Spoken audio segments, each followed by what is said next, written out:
Voilà. Si vous regardez, le roi s'élève. Quel esprit qu'il avait touché, et cet esprit était contaminé à lui juste de lever un statut.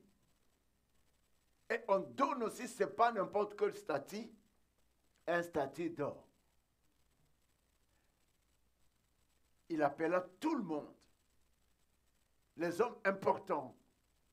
Premièrement, il faut influencer des hommes importants, les hommes de la loi. C'est autour desquels maintenant le petit peuple ne pourra qu'obéir à tout ce que vous devez signer. Mais le roi a parlé. Mais le roi, il lève ses statuts, il le place. Mais j'ai compris, derrière cela, c'était tout un esprit. Mais c'était la valeur du roi Nebuchadnezzar. Ce n'était pas un statut. Amen. Amen. Statut ne parle pas. Mais celui qui a fait cela, c'est derrière lui qui devait prendre le renommée. Si on parlait de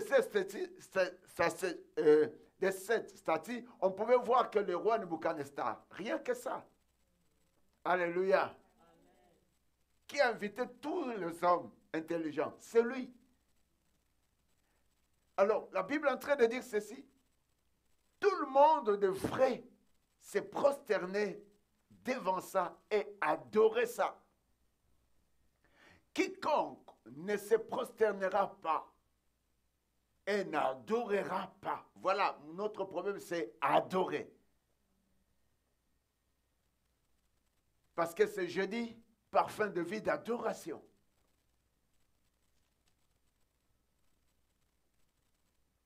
Ne adorera pas, sera jeté à l'instant même au milieu du fournaise ardent.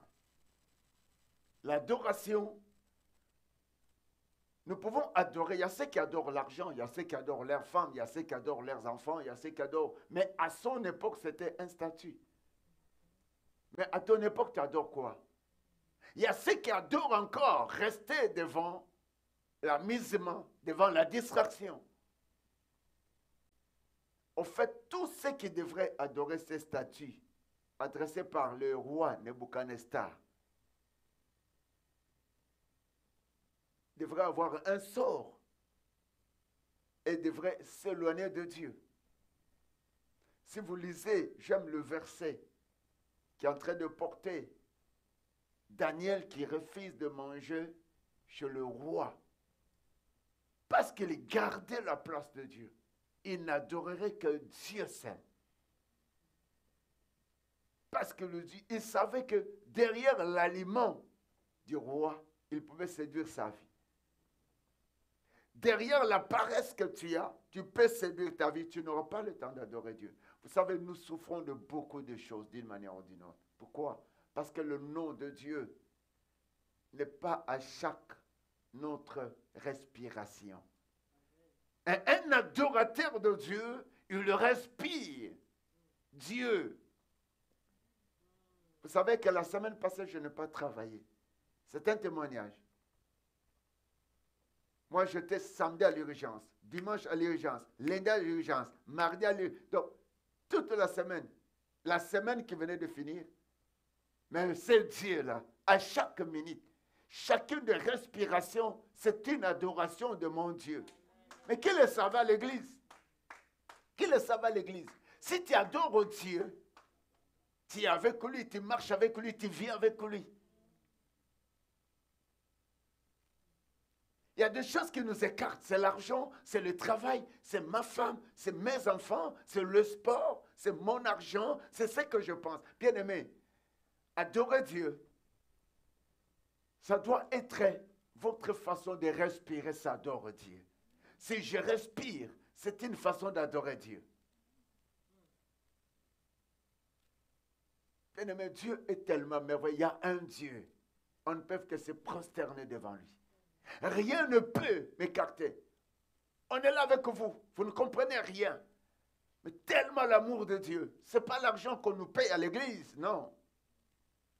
Si c'était l'argent, on peut dire oui, le pasteur, effectivement. Une semaine, moi je n'ai pas travaillé la semaine passée. Mais j'étais à l'église. pour adorer celui qui m'a créé. Et celui qui a le dernier mot sur ma vie. Alléluia. Alléluia. Ce n'est pas quelqu'un. Parce que le premier nom qui m'a créé a le dernier mot, a le premier mot, a le dernier mot sur ma vie. C'est la façon d'adorer Dieu. La respiration que j'ai, il n'y a pas un autre nom qui peut me le donner. Il n'y a pas un autre nom qui connaît la vérité et ce qui est à moi. C'est seulement le premier nom. Je l'appelle Jésus-Christ de Nazareth. Je l'appelle le roi de ma vie. Je l'appelle le pain de vie. Je l'appelle le Seigneur Tout-Puissant. Je ne me prosterne que devant lui. Dans le manque ou dans le comblé, dans la bénédiction, dans la maladie, il est élevé. C'est toi qui connais tout. Tu es la vraie place de ma famille. Tu es le maître de ce que je vais. Oui, au moment que tu parles ainsi, il répand le parfum de vie en toi. C'est pourquoi nous avons jeudi parfum de vie d'adoration. Adorer seulement Dieu. Écoute bien aimé, beaucoup d'influences que l'ennemi est en train d'amener, l'influence démoniaque, l'influence de la souffrance, l'influence des maladies, l'influence de la mort, l'influence de l'échec, l'influence de la honte, c'est pour ne pas adorer le nom qui est au-dessus de tous les noms. Quel est ce statut que toi tu adores? Quel est ce nom que tu adores? Il y a quelqu'un qui dit, mes choses ne marchent pas. Mais tu adores ce que tu dis ne marche pas. C'est ça que tu adores. Ma vie est limitée. Tu es en train d'adorer, ta vie est limitée. Mais l'enfant de Dieu dit, Seigneur, je t'adore. Parce que toi, tu es le commencement et tu es la fin. Ma vie est avec toi comme un commencement. Et ma vie chemine avec toi parce que toi, tu es le chemin. Toi, tu es lumière. Tu n'es pas dans le noir. Bien-aimé, c'est ça le parfum qui va entrer en toi.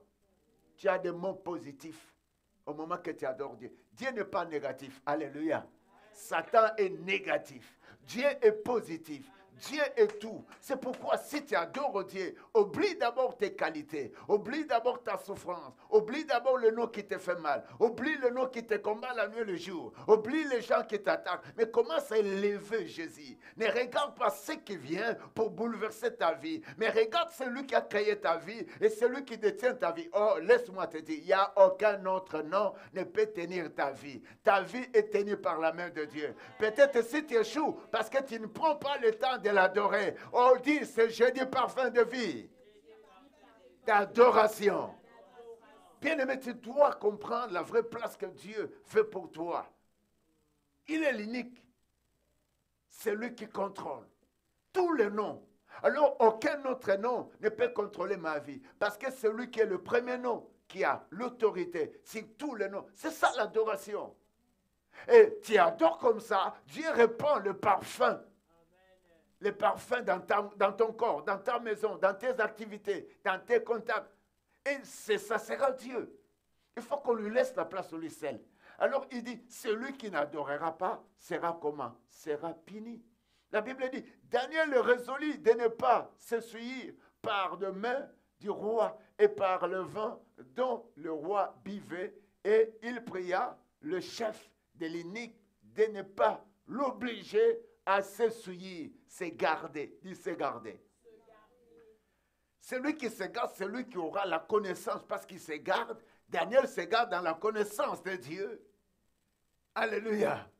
Alléluia. Il se garde dans la connaissance de Dieu, il ne se suit pas. Vous savez, il y a d'autres choses qui se présentent devant nous. On se dit, waouh, ma vie est arrêtée là. Là, tu es en train de t'essuyer. Tu fais l'adoration qui te fera essuyer. Tu fais l'adoration qui va arrêter ta vie de ne pas aller loin. Mais l'enfant de Dieu dit quoi? Ma vie fleurisse, parce que mon Dieu ne tarit jamais. Mon Dieu fleurisse, ma vie fleurisse. Je t'adore, parce que tu es là pour faire des choses qui vont épater tout ce qui m'entoure. Parce que tu as épaté en créant toutes choses. C'est ça l'adoration. Non, en fait, écoute-moi, c'est jeudi parfum de vie d'adoration. Il faut qu'on vous dise comment adorer Dieu. Alléluia. Alléluia. Et celui qui adore Dieu devient puissant. Parce qu'au moment que tu l'adores, il répand son parfum ou autrement sa présence sera avec toi. Dieu ne sera pas loin de toi. Et à chaque minute que tu l'adores, tu dis, il est Dieu. Il n'y a pas un autre comme lui. Il est puissant. Il n'y a pas une autre puissance comme lui. Il est capable. Il n'y a pas une autre capacité comme mon Dieu. Il a fini tous les ennemis à l'époque. Jusqu'en ce jour, il a la même force. Il a la même capacité. Il agit au-delà. Quelqu'un ne peut jamais agir comme mon Dieu. Et il descend. Il dit, au temps de combat, il répand le parfum de victoire autour de toi, devant tous tes ennemis. Donc, à chaque adoration que nous amenons, selon ce que nous cadrons, c'est le même parfum que Dieu va amener. Si c'était au niveau de ta maladie, qu'il est le médecin par excellence, il va répandre un parfum de santé dans ton corps et dans la vie de tes activités. Parce que ton corps est l'image de tes finances. Ton corps est l'image de ton mariage. Ton corps est l'image de... Il va répandre un parfum. C'est pourquoi il faut adorer un Dieu. Avec sa parole. Avec ce qu'il a créé. La terre n'a été faite que par lui. C'est pourquoi il me permet de marcher comme une princesse. Je l'adore. La façon qu'il a fait la terre, personne ne connaît le secret. Là où la terre se limite, personne ne connaît. Tous les hommes peuvent profiter parce que le nom qui a créé la terre, c'est ça, adorer Dieu. Et lorsque tu l'adores ainsi, tous tes ennemis en train de se creuser un trou, Dieu creusera lorsqu'ils viendront pour te toucher sur cette terre. Et Dieu va creuser un trou et tes ennemis vont être enterrés. Pourquoi? Parce que tu adores, c'est Dieu qui a fait la terre. Il n'y a pas un autre nom. Et qui va te chercher pour te faire quoi sur cette terre? Parce que Dieu est l'auteur de la terre. Alors il t'a placé enfin que tu marches comme une princesse, comme un prince. Laisse-moi te dire, la gloire de Dieu descendra. Donc le parfum, Dieu va répandre le parfum dans chaque domaine selon votre adoration. C'est pourquoi si tu adores Dieu, ne viens pas comme si tu es molle, comme si tu es fini. Laisse-toi conduire par le Saint-Esprit. Alléluia. Qu'est-ce que le verset dit? On va aller, Daniel 3, 11. Daniel 3, on peut descendre d'abord à 8. Daniel 3, je vais lire un peu vite. 8. Daniel 3, 8. Moi-même, je parle pour gagner du temps aussi. Daniel 3, 8. Daniel 3, 8. À cette occasion, dans le même temps, quelques Chaldéens s'approchèrent et acquisèrent le juif. Vas-y, 9. Vas-y jusqu'au 11, tu vas descendre. Ils prirent la parole et dit, ô roi Nebuchadnezzar, ô roi. Des commentaires, hein? Alléluia. Alléluia. Ô roi, vis éternellement. Il commence à flatter déjà le roi pour l'amener déjà un message. Pour dire que ce message que nous t'amenons, ça va toucher, il faut préparer déjà le roi très bien. Ô roi, vis éternellement. Il savait qu'il ne peut pas vivre éternellement. Mais il lui donne des éloges, des séductions, parce qu'ils ont des paroles parlées sur toi, sur cette terre. Mais si toi tu connais que Dieu, le premier nom, a créé la terre, il n'y a pas un autre nom qui va te combattre sur la terre, tu diras, j'adore mon Jésus. Le premier nom qui a créé la terre. Tous mes ennemis sur la terre, vous n'avez plus droit. Laisse-moi adorer celui qui m'a placé sur cette terre. Alors il vient, il dit, le verset 10 est en train de mettre le commentaire, vas-y après le commentaire. Aïe, aïe, aïe, aïe, aïe, aïe, ça c'est bon. Tu as donné l'ordre d'après lequel et tous ceux qui entendront le son de la trompette du chaldéen, guitare, lisez comme vous voulez, et cymbales, cornets et toutes ces sortes d'instruments devraient se prosterner et adorer les statues d'or.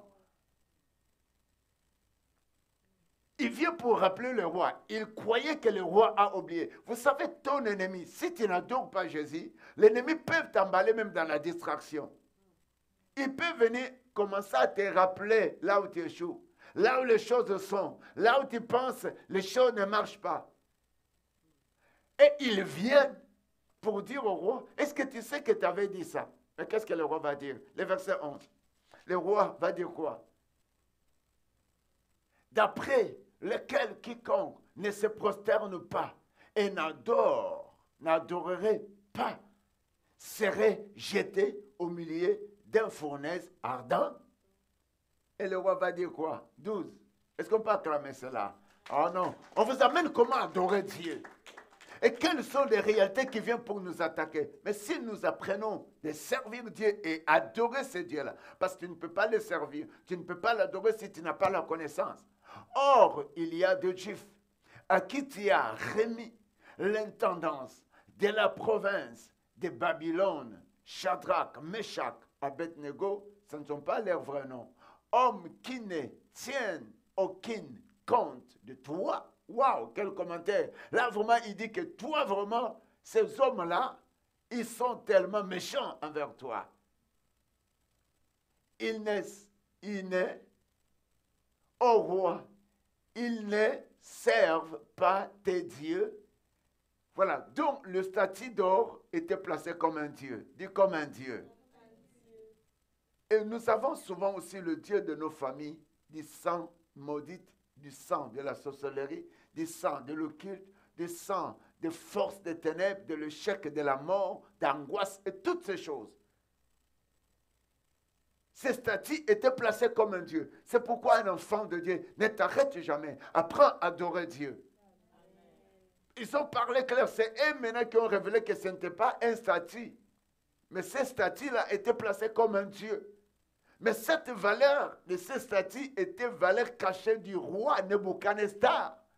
C'est pourquoi n'adore pas n'importe qui. N'adore pas n'importe qui. Nous avons juste adoré Jésus. Même si tu souffres, même si tu réussis, même si tu es béni, même si tu cherches à être béni, adore seulement le nom, les premiers noms. Qui n'adore pas tes dieux, et c'est au pluriel. Et il n'adore point la statue d'or que tu as. Ces statues étaient élevées, avaient la qualité, avaient une place énorme, avaient une place de référence. Mais nous avons adoré un Dieu qui a notre place de référence. C'est Jésus-Christ de Nazareth. Si tu apprends à adorer Jésus, tu apprends à adorer le Saint-Esprit, waouh! Écoute-moi, tu connais, ton père a combien de noms? Ta mère a combien de noms? Toi-même, tu as combien de noms? Moi, je n'en ai. Il y a ceux qui m'appellent Blessing. Il y a ceux qui m'appellent Raoul, Maniania. Il y a le nom qu'on m'avait donné. Et je vous ai parlé un jour. Fais un défi. Non. Mais Jésus a tellement de noms.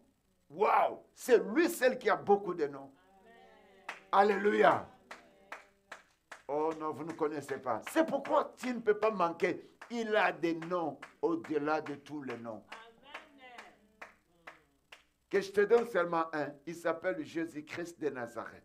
Il s'appelle le Saint-Esprit. Il s'appelle Dieu le Père. Il s'appelle Mécanicien.